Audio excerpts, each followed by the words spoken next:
Well, assalamu alaikum, my beloved students and dear viewers, and I hope you are fine and doing well, and welcome again with a new English vocabulary lesson within the 10th unit and the last unit in the textbook Ticket English, which is under the title Brain Drain. So this lesson is addressed mainly to my students in second year baccalaureate and also for students with an intermediate level. So this is part 1 of this lesson, which is going to be about an introduction to the unit, and we are also going to have part 2, which is going to be about a variety of exercises that to revise all what we are going to see today. So let's get started. So here, this is a very important and yet pertinent question to begin with. It says, what is brain drain? Or in other words, what are the words or the ideas that come to your mind when you hear the expression or the topic brain drain? Fine, so let us see this here in this picture. So here, this is the human brain, right? So it is the organ inside the head that controls our thoughts, ideas, feelings, and also actions. So here we can simply say that brain is a noun and the adjective is brainy. Okay, we have the suffix y, which means intelligent or very smart. For example, he is a brainy student. He gets very good grades. Okay, he is a brainy student. He gets very good grades. Great. What about the next word, drain? Again, here in this picture, we have, this is the water tap, right? Or the faucet.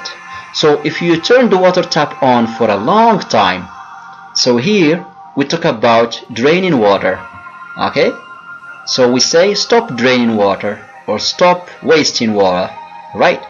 So here simply we can say drain is a noun and the verb is to drain, which means to reduce or to waste. Okay, great. So here, according to the topic or the context of this unit, brain in this context means skilled and highly qualified people. But what is skilled and highly qualified people? So these people are simply people who are very educated, very talented, and gifted in different domains of life. For example, we can talk about university graduates, we can talk about university professors, we can talk about teachers, we can talk about engineers, doctors, etc. Right? Then next word is drain. So drain means immigration or departure, simply. So here, can you give me a very simple definition for brain drain from what we have just seen? Right? So a very simple definition could be like this. So brain drain refers to the departure. So departure means immigration of highly qualified and educated people. So highly qualified and educated people means people who are skilled and gifted in different domains, to developed countries for better life conditions. All right, which means they immigrate or they go from an underdeveloped country or a developing one to a developed country, right? So here, another synonym for brain drain could be simply what we call a human capital flight. Please remember this. So these brainy people, we call them the human capital or human resources, right? So human capital flight. So flight means immigration. Clear? So we can say brain drain or human capital flight. And this is definition for human capital flight or brain drain. Great. What about the opposite of brain drain? Do you have any idea? So the opposite of brain drain is brain gain. Okay. And here, as you see, the word gain means to win. To gain something means to win. And what is brain gain? So when these people, highly educated or professionals or gifted or skilled, qualified people, when they come back or when they return back home to their home country or to their country of origin and invest their thoughts or their newly learned ideas or experiences and expertise in their home country, then we are talking about brain gain. So these brainy people, they have become a gain and an advantage and a benefit to their country of origin. It's no longer a loss, it's a gain. Okay, and now let us see some reasons of brain drain. So for the causes of brain drain, we can distinguish or talk about two types. Type number one is called push factors, and number two is called pull factors. So let us see the first one. So we have push factors in the country of origin. So first of all, what is push factors? So push factors are basically reasons that push or motivate people to immigrate or to leave their country of origin. And these push factors are in the country of origin, which might be an underdeveloped country or a developing one. So let us see example number one, or the first push factor is, as you can see here in this picture, a person sitting down with a slate in which written need work. So work or job. So here we are simply talking about the phenomenon or the problem of joblessness. Very good. Or we can say the lack of job opportunities. Alright. So the lack of means the absence of job opportunities. Okay. So here let us write the word, we say joblessness. Very good. We have also another synonym. What is it? So synonym for joblessness, do you know it? So joblessness, or very good, unemployment. So verb employ, employment plus the suffix, right? So joblessness or unemployment. Very good. So this is the first push factor, or the lack of job opportunities. Great. Then push factor number two is, as you can see here, underpayment and low wages. Okay, so here wages simply mean salaries, okay, or the personal salary or the personal income or wage. Okay, when you do a job, you get a salary or a wage for it. Alright, so here we have underpayment, which means low payment or low wage or low salary. Clear? So this is another reason that push people to immigrate. Alright, great. What about the next picture? What do you see here? So it's about, very good, war, okay, or a conflict. So here we talk about political instability and security, which means the absence of stability and security and peace in some countries, and that push people to immigrate. Great. And then we have number three or four.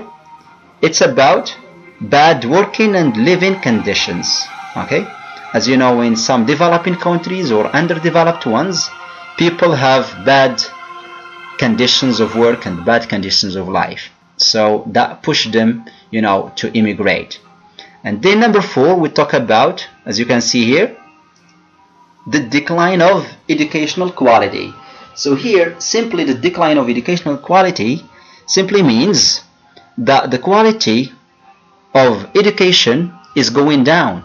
So it's not that good quality, as you can see here in this picture, like an overcrowded class and many other problems in education.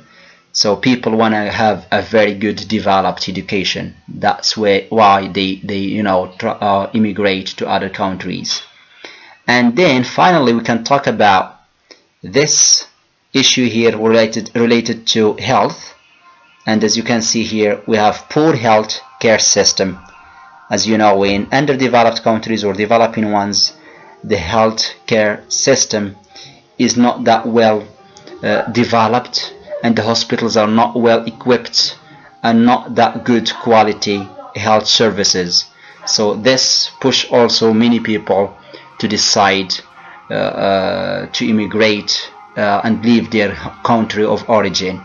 So here I've just given you some very important push factors, and we have many other ones, but this is enough, I guess. And now let us see some important, pull factors.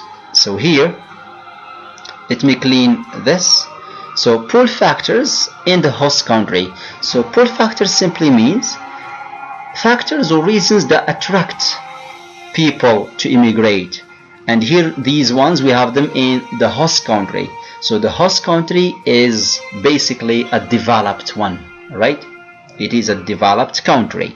So let's start with number 1. So here we have, as you can see, job growth, right? So we have more job opportunities.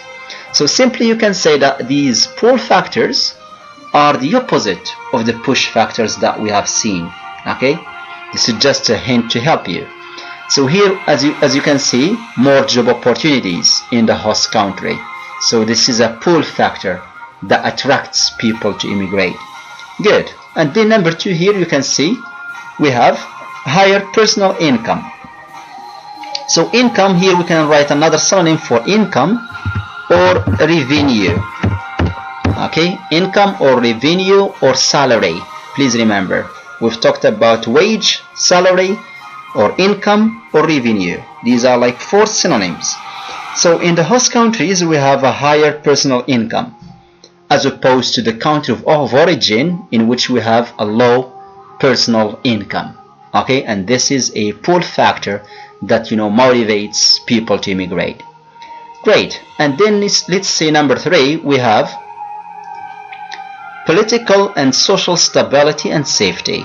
Okay, so people all the time look for social stability and political stability and safety. They want to be secured, okay, and live a life that is in peace or peaceful.